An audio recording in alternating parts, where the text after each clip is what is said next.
आज श्रीमान जी बहुत बड़ा मुद्दा है एसवाइल का, और बहुत लंबे समय से हरियाणा प्रदेश के किसानों के ज़िंदगी से हित से जुड़ा हुआ मुद्दा है ये।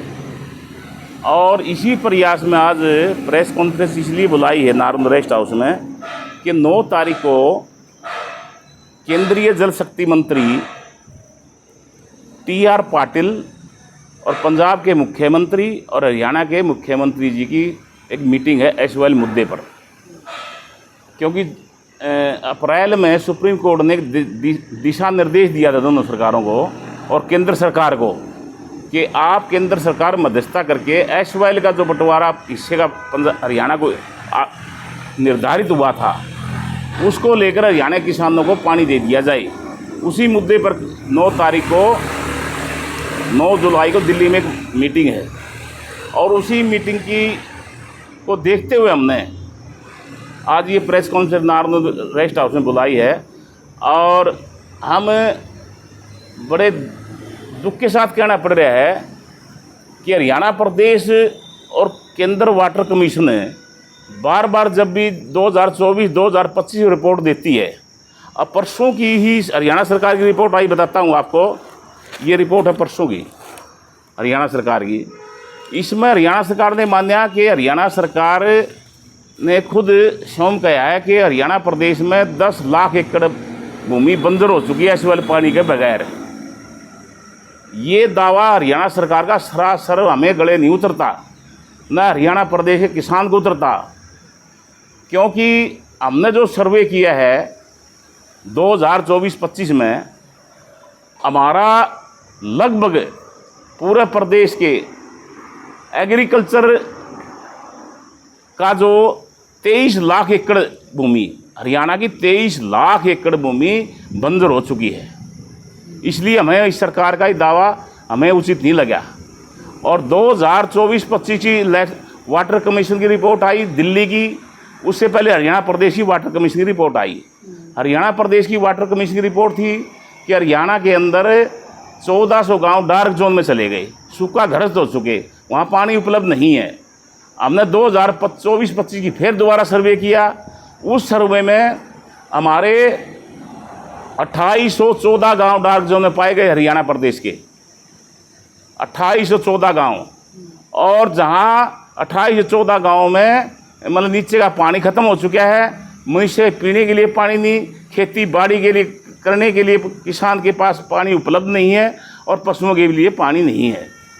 और वाटर कमीशन की 2025 को जो रिपोर्ट आई थी वाटर कमीशन दिल्ली सरकार की कि 2035-36 में हरियाणा सरकार की और साथ में दोनों की रिपोर्ट थी, उसमें बड़ा डिफरेंस था दोनों रिपोर्टों में। दिल्ली की जो सरकार इलेक्शन वाटर कमीशन की रिपोर्ट थी, उन्होंने बताया 2035-36 में हरियाणा प्रदेश 72% डार्क जोन में चला जाएगा पूरा हरियाणा। मतलब पूरा प्रदेश में 72% जो एग्रीकल्चर हमारी खेती बाड़ी का जो एरिया है वो 72% डार्क जोन में चला जाएगा, सूखा ग्रस्त हो जाएगा। किसान को किसानी करने के लिए पानी उपलब्ध नहीं हो जाएगा, किसान बर्बाद हो जाएगा। किसान बर्बाद हो गया तो साथ में हरियाणा प्रदेश की जनता बर्बाद हो जाएगी, पशुओं के लिए पानी उपलब्ध नहीं हो जाएगा, मनुष्य पीने के लिए स्वस्थ पानी नहीं मिलेगा। इसलिए आज हमने इसलिए मीटिंग बुलाई है कि 9 तारीख को जो हमारी केंद्रीय जल शक्ति मंत्री के साथ दोनों प्रदेशों के मुख्यमंत्री की मीटिंग है, आज हम स्पष्ट संदेश देना चाहते हैं केंद्रीय मंत्री से, और केंद्रीय मंत्री से अनुरोध भी करते हैं कि 9 तारीख को जैसे सुप्रीम कोर्ट ने आदेश दिया है कि जल्दी से जल्दी एसवाइल का पानी हरियाणा प्रदेश के किसान को मिलना चाहिए, उसका हक का पानी है वो। 1966 में हमारा बंटवारा हुआ था, 1981 में फिर हमारा समझौता हुआ, और तयशुदा पानी हरियाणा के किसान को मिलना चाहिए। इसी बात को हम ये आगे बढ़ाते हुए कहते हैं कि 9 तारीख को केंद्रीय मंत्री C.R. पाटिल हरियाणा के प्रदेश के किसानों के हितों को देखते हुए हरियाणा के किसान की ज़िंदगी की मूल्य को समझते हुए 9 तारीख को अटल फैसला ले केंद्र सरकार पंजाब सरकार के खिलाफ, और हरियाणा सरकार उसकी मदद करे ताकि हरियाणा के हिस्से का पानी एसवाइल का पानी हरियाणा किसान को मिले। और हम एक बात स्पष्ट रूप से कहना चाहते हैं केंद्रीय मंत्री से, अगर 9 तारीख को आप ढिलमुल आपने लचीला कोई वहाँ बीच में मध्यस्थता करने का रुख अपनाया तो ये हरियाणा किसान के लिए बर्बादी का एक रास्ता है। इसलिए हरियाणा किसान के हित को देखते हुए आप तुरंत फैसला ले, सख्त फैसला ले, पंजाब सरकार से सख्त आदेश करवाएं, पंजाब सरकार से एसवाईएल का निर्माण का कार्य पूर्ण करवाने के लिए हरियाणा किसान को, हरियाणा के हिस्से का किसान का पानी मिलना चाहिए। अन्यथा अगर केंद्रीय जल शक्ति मंत्री 9 तारीख के मीटिंग में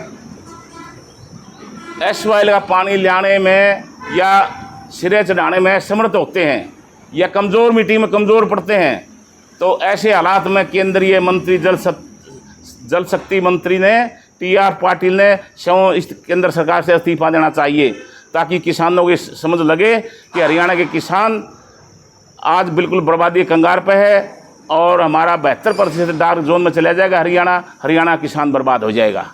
इसलिए हरियाणा प्रदेश की जो रिपोर्ट बार बार आ रही है कि हमारे इतने गांव डार्क जोन में 1400 गांव हैं, आज हमारे 2814 गांव डार्क जोन में हरियाणा प्रदेश के, जहाँ मीठे नीचे का पानी ख़त्म हो चुका, किसान के लिए पानी उपलब्ध नहीं है।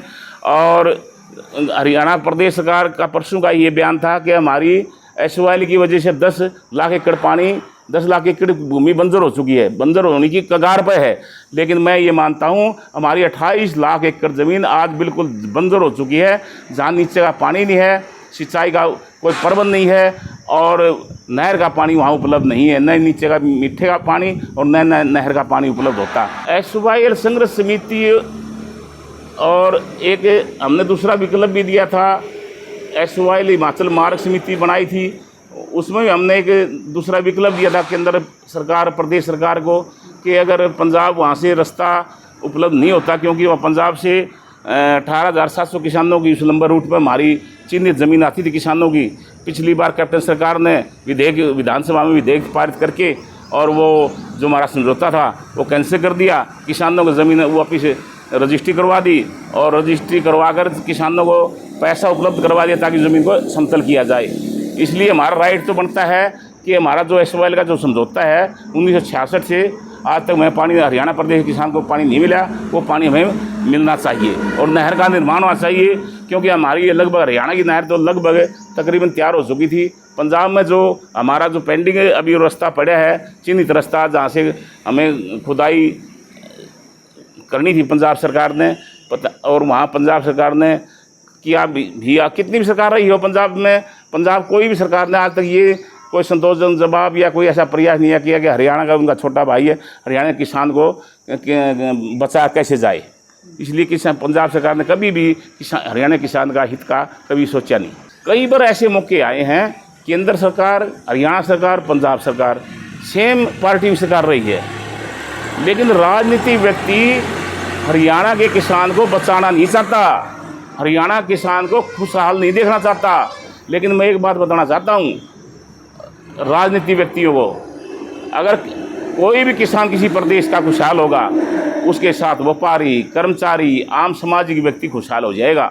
अगर हरियाणा किसी प्रदेश का किसान अगर कर्ज में डूब गया, उसके साथ में सभी जितनी उसके साथ जुड़े हुए जो लोग हैं, छत्तीस बिरादरी के जो लोग हैं, जो कृषि आधारित पर जो काम करते हैं, वो सभी बर्बादी के रास्ते पर आ जाएंगे। इसलिए कोई भी राजनीतिक आदमी नहीं चाहता कि हरियाणा का किसान खुशहाल हो जाए, अपने पैरों में खड़ा हो जाए और अपना अन्नदाता बन जाए।